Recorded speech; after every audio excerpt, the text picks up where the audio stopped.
Layo ng Department of Agriculture na magbenta sa mga lokal na pamahalaan ng murang bigas. Kung niyan, 100,000 sako ng bigas ang nakahandang ibenta ng National Food Authority. Yan ang ulat ni Glacel Pardilla. Pararamihin pa ng Department of Agriculture ang supply ng murang bigas. Target ng DA na magbenta ng NFA rice sa mga lokal na pamahalaan na maaring ibenta sa kanilang mga residente o gamitin sa panahon ng kalamidad. Ayon sa DA, ibibenta ang NFA rice sa halagang 38 pesos, kapantay o mas mura pa sa 38 hanggang 65 pesos na kada kilo ng bigas sa mga pangunahing palengke sa Metro Manila. Ang epekto niyan sa presyo ng bigas, sabi ng DA. It can still bring down yung presyo kasi mas dadami yung available mo na mura.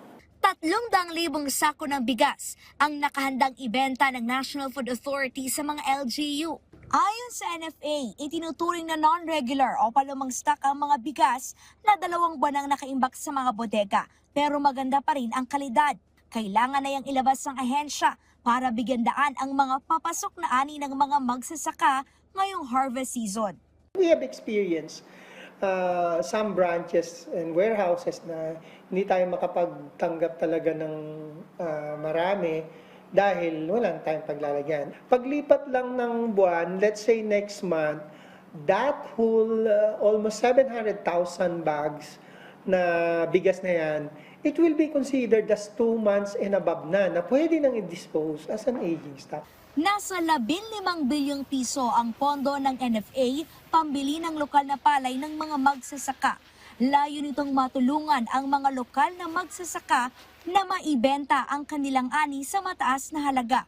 Kasabay niyan ang pagtatayo ng NFA ng 30 rice processing facility na makatutulong sa pagpapatuyo ng palay. Ngayon kasi tutuyuin nila and then i-bebenta sa amin. Hindi, tuyo. Basa, tanggap lahat yan. In fact, mas gugustuhin pa namin na basa ang bilhin ngayon. Correct. Kasi meron na kaming facilities at mas alam namin tama ang pagkakatuyo. Alinsunod sa utos ni Pangulong Ferdinand R. Marcos Jr., siniguro naman ng DA ang maagang pamamahagi ng libreng binihi at patabas sa mga magsasaka. Bukod sa 30 billion pesos na pondo mula sa Department of Budget and Management sa ilalim ng Rice Tarification Law, may 21 billion pesos na pondo ang DA na nakalaan sa National Rice Program ng ahensya na layong pataasin ang produksyon ng palay at gawing mas abot kaya. Glacel Pardilla para sa Pambansang TV sa Bagong Pilipinas.